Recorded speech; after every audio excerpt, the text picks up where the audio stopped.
Let's elevate your English one lesson at a time. Welcome back to my channel elevate with Harshita Pandey. और आज की जो हमारी learning है वो लीगल इंग्लिश के बारे में। So it is legal English part 3। अगर आपने पार्ट 1 और पार्ट 2 नहीं देखा है तो प्लीज़ आप पार्ट 1 और पार्ट 2 को भी देखिएगा, क्योंकि पार्ट 3 की तरह ही वो दोनों पार्ट बहुत इंपॉर्टेंट हैं। ठीक है, तो चलिए जल्दी से आज की लर्निंग को शुरू करते हैं। कॉन्ट्रैक्ट, कॉन्ट्रैक्ट क्या होता है? A legal agreement. अच्छा, मैं पहले बताना चाहूँगी कि पहले मैं इन सबको कॉन्ट्रैक्ट, नोटिस, प्लेंटिफ, डिफेंडेंट और सेटलमेंट क्या होता है, पहले मैं इनको 1 और 2 लाइन में एक्सप्लेन करूँगी। ठीक है, 1 और 2 लाइन में लिखूँगी, देन उसके बाद मैं इसको और बेटर तरीके से एक शॉर्ट स्टोरी से एक्सप्लेन करूँगी। तो प्लीज़ आप पूरी वीडियो को देखिएगा, वीडियो आपके लिए बहुत यूज़फुल है। So what is contract? A legal agreement between two और between टू और मोर पर्सन्स। ठीक, तो जब लीगल एग्रीमेंट दो या दो से ज़्यादा पर्सन्स के बीच में होता है तो उसको हम कहते हैं contract. Then what is notice? Notice is an official written message giving information और अ वार्निंग। ओके, ये एन है, वार्निंग, WARNING, वार्निंग। ठीक है, तो नोटिस का एक ऑफिशियल रिटन मैसेज जो कि इंफॉर्मेशन देता है या फिर वार्निंग देता है। अब हम आगे देखते हैं plaintiff. The person who starts a civil cases in court. ठीक, अब defendant. The person against whom the case is filed।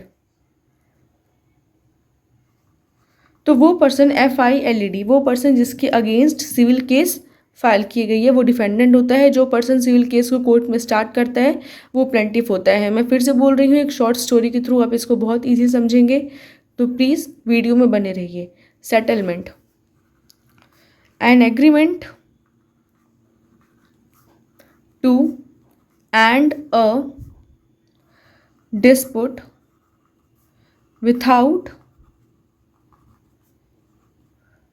continuing the case।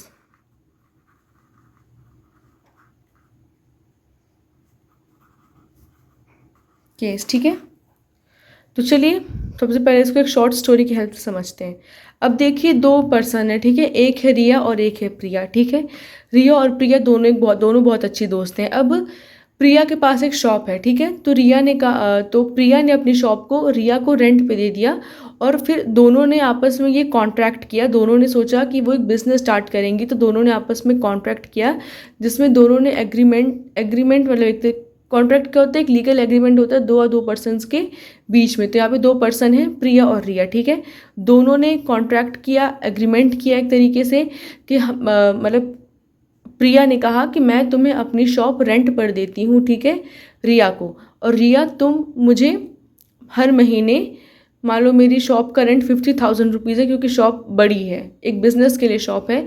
मान लो एक एवरेज कोई क्लोथ स्टोर है। ठीक है, रिया अपना एक क्लोथ स्टोर ओपन करना चाहती है, तो इसलिए प्रिया उसकी बहुत अच्छी दोस्त है, तो प्रिया ने अपनी शॉप को रिया को दे दिया कि तुम मेरे शॉप में मतलब अपना क्लोथ स्टोर खोल सकती हो, बस हर महीने तुम मुझे 50,000 पे करना। ये उन दोनों के बीच में एग्रीमेंट हुआ। ठीक है, अब उसके बाद क्या हुआ कि ऐसा चलता रहा, मतलब एक महीने का रेंट, 2 महीने का रेंट, 3 महीने का रेंट तो रिया ने दिया प्रिया को, मगर उसके बाद रिया रेंट देना बंद कर दी। एक दिन फिर प्रिया ने, क्योंकि वो उसकी बहुत अच्छी दोस्त थी, तो प्रिया ने रिया से नॉर्मली कहा कि तुम मुझे मेरा रेंट क्यों नहीं दे रही हो। तो मान लीजिए तब कोई रीज़न रिया ने दे दिया कि due to some my financial condition और पर्सनल इशू मैं नहीं दे पा रही हूँ। लेकिन फिर उसके बाद ये चीज़ें कंटिन्यू होती गई, तो अब प्रिया को ये महसूस होने लगा कि ये तो मेरे लिए लॉस है बिजनेस में, और हमने एक लीगल कॉन्ट्रैक्ट किया था जिसमें रिया ने रिया इस चीज़ को एक्सेप्ट किया था रिया ने, और रिया ने कहा था कि वो मुझे पर मंथ 50,000 रुपीज़ मेरे शॉप का रेंट मुझे देगी। तो अब यहाँ पे प्रिया ने रिया को लीगल नोटिस भिजवाया, ठीक है। लीगल नोटिस के बाद भी रिया के तरफ से कोई भी जवाब नहीं आया। अब कोई भी जवाब नहीं आया और ऐसा होते होते धीरे धीरे 8-9 महीने हो गए, 10 महीने हो गए मान लीजिए, ठीक है। अब जो प्रिया है वो चली गई कोर्ट। वो कोर्ट गई और उसने रिया के अगेंस्ट केस कर दिया। उसने रिया के अगेंस्ट केस कर दिया कि मतलब उसने सारी कहानी उसमें मेंशन की होगी, डेट ऑफ एग्रीमेंट, कॉन्ट्रैक्ट कब हुआ था वो उसने मेंशन किया, ठीक है। सब कुछ उसने मेंशन किया, अपना पूरा उसने फैक्ट बताया। और फिर उसके तो the person who starts a civil cases in court, जो पर्सन सिविल केस को कोर्ट में स्टार्ट करता है वो प्लेंटिफ कहलाता है। तो यहाँ पे क्या हो गया, यहाँ पे जो प्रिया हो गई वो प्लेंटिफ हो गई, ठीक है। अब डिफेंडेंट क्या लिखा है, the person against whom the case is file, जिसकी अगेंस्ट केस फाइल की जाती है वो होती है रिया। तो प्रिया ने किसके अगेंस्ट केस फाइल की, आपको अब तक समझ आ चुका होगा, प्रिया ने रिया के अगेंस्ट केस फाइल की। तो रिया क्या हो गई यहाँ पे, रिया यहाँ पे डिफेंडेंट हो गई। प्लेंटिफ और डिफेंडेंट वर्ड का यूज़ हम हमेशा सिविल केसेस के लिए करते हैं, ठीक है, हमेशा याद रखिएगा।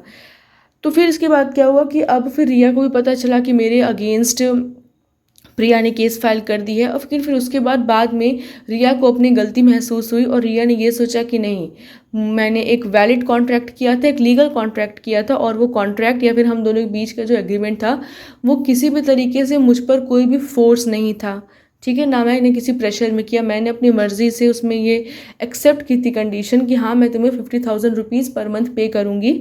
तो अब रिया को ये लगने लगा कि नहीं, मैंने गलत किया है और मुझे पे करना चाहिए। तो फिर क्या हुआ कि अब यहाँ पे तो केस प्रिया ने कर दिया है कोर्ट में, ठीक है, लेकिन फिर रिया जाती है, वो प्रिया से बात करती है, वो उनसे अपोलोजाइज़ भी करती है। और फिर बाद में दोनों दोस्त, और फिर जितना भी रेंट रिया ने नहीं दिया होता है 10 महीने का, उतना रेंट रिया पे करती है प्रिया को, ठीक है। और फिर यहाँ से क्या होता है कि an agreement to end a dispute without continuing the case, फिर यहाँ से उन दोनों के बीच में सेटलमेंट हो जाता है और केस को कंटिन्यू आगे नहीं किया जाता है, ठीक है।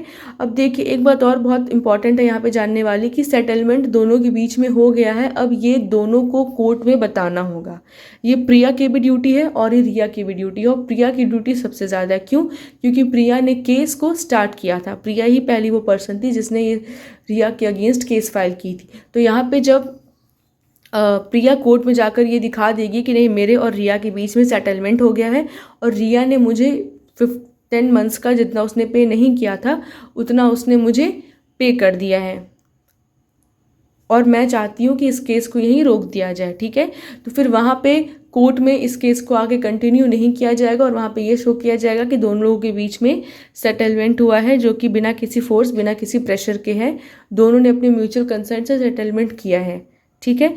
सो आई होप कि इस शॉर्ट स्टोरी से आपको बिल्कुल अच्छे से ये सारे लीगल वर्ड्स 1 2 3 4 5 लीगल वर्ड्स समझ में आ गए होंगे, ठीक है।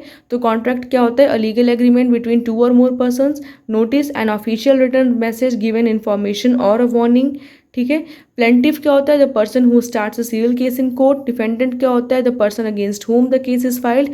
एंड सेटलमेंट क्या होता है, an agreement to end a dispute without continuing the case. Okay, so I hope you find this video useful, and if you find it useful then please like and subscribe Elevate with Harshita Pandey.